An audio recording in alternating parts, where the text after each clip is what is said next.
What he did on his first webinar, he has made like hundreds of thousands of dollars already doing it. Now, you do it to improve yourself. Okay? That is the number one reason why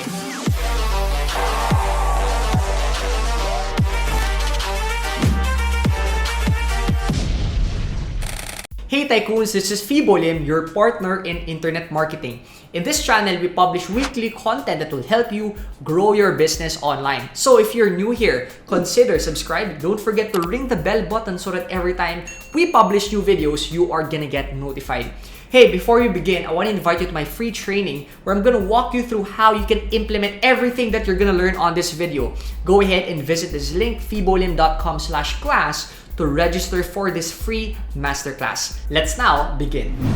Ayan. So Manny, can you share with us real quick like what do you sell and your business model? Bago lang ako sa yung binibenta ko ngayon is healthcare.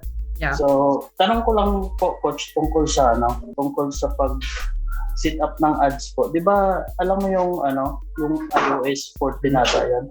So, gumagana pa po ba yung i-target natin yung Ball Sanchez tapos yung business? Yes. So, it's working pa po kaya kasi hindi ko na-try ulit. So yung iOS update, ang changes lang nangyayari here is if you need like advanced tracking, usually you will be greatly affected if you have 10 conversion events. Ibig sabihin doon is like you have leads, you have purchases, you have add to cart, you have all these things. But I assume na most of you don't have that yet. And because of that, it's not really a big issue on your end. So I would want you to continue doing like kung ano yung nasa training, you just have to continue doing that. One thing that we just noticed is the cost of advertising is slowly increasing. And even without the iOS update, it will still increase. So yun yung sinasabi ko that if you look at the lifetime value of your customer, then you will still be in business. But if you just focus on the front end, you just focus on decreasing your ad costs, and that's all you do every single time, then wala kang magawa kasi you don't control Facebook. So Facebook still decides how much they will be willing to charge you. So, kumbaga, if yung question mo is, mag-work pa ba yung old strategy mo even with iOS update, which is what you're doing, targeting them based on interest? My answer is yes. Ngayon, gusto ko pong mag-live sa Facebook po. Pero hindi ko alam kung may manonood kasi yung mga friend ko naman ay parang hindi sila mahilig sa business. Yung ganun po. Here's my suggestion. I would rather do a Facebook Live or a webinar with people na walang masyadong manonood. It is because the first time that you're gonna do it, you're gonna suck. So if you do it in front of a huge audience or you're gonna do it in front of the best people and then you will fail or you will suck in front of the best people. So how someone becomes good is they do it over and over and over again. So here's what's gonna happen. You do it the first time, you're gonna suck. You do it the second time, you're gonna suck a little bit less. You're gonna do it the third time, you're gonna suck a little bit lesser pa. And then you're gonna do it the fourth time, you'll suck a little bit less. And then eventually, as you do it over and over and over and again, then now you're ready to face a huge audience. I wanna share with you that one of my friends, I have a friend sa Malaysia or Singapore, I forgot the country, but what he did on his first webinar, he ran an ad, and then during his first webinar, he was ready, and when he turned on the Zoom, there's only one person there, which is himself. Okay, so no one else, just himself. What did he do? He did it anyways. So he did an entire 2-hour webinar na walang nanonood. On the second webinar, he ran an ad again, and he was ready. When he did the webinar, there was a technical error, and all of the participants went out. So again, he did the second webinar by himself again.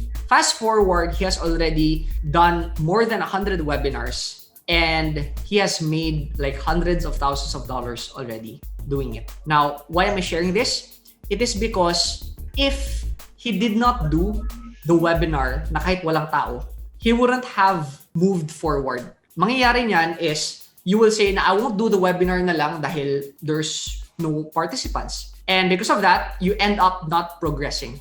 But what he did the webinar anyways, even if walang nanonood, and it made him better and better and better. Na it had 2 participants and 10 participants and 50 participants and 100 participants. And when he was facing 100 participants, he was now ready because he did it a few times na siya lang mag-isa. So, my suggestion would be this. When you do a Facebook live, you do a webinar, don't do it to impress the hundreds of people or the people who are watching the webinar. You do it to improve yourself. Okay? That is the number one reason why I've been talking a lot of times. It's really for me to improve myself. And the only way for me to improve myself is to do it over and over and over again until, okay, it becomes what you call an unconscious competence. What this means is kahit may ibang ginagawa ka, kaya mo pa rin mag-present, kaya mo pa rin mag-webinar. Yun yung tinatawag na unconscious competence. Now, the only way for you to achieve that is to be able to do one thing even if all stars are not aligned. It's kind of like saying na later na lang ako mag-post sa social media pag marami na akong followers, right? So that is the start. You have to do it even if no one is watching, and you become better and better at it, and people will now follow you once you progress. Okay, does that make sense? Hey, thank you so much for watching this video. If you have not subscribed to our channel yet, I want you to go ahead and click subscribe, and of course, don't forget to ring the notification bell so that every time we publish new videos, manonotify po kayo. And by the way, ano po yung biggest learning, yung biggest takeaway mo from this video? I want you to comment it below this video because I'm gonna read each and every one of your comment. Lastly, I want to invite you to my free training where I'm gonna share with you how you can acquire clients, how you can grow your business online through social media advertising. Kindly visit this link right now and register for a free seat for this free training. Once again, thank you so much for watching. This is Fibo Lim. Achieve success, live with happiness, and enjoy the good life. See you in our next episode.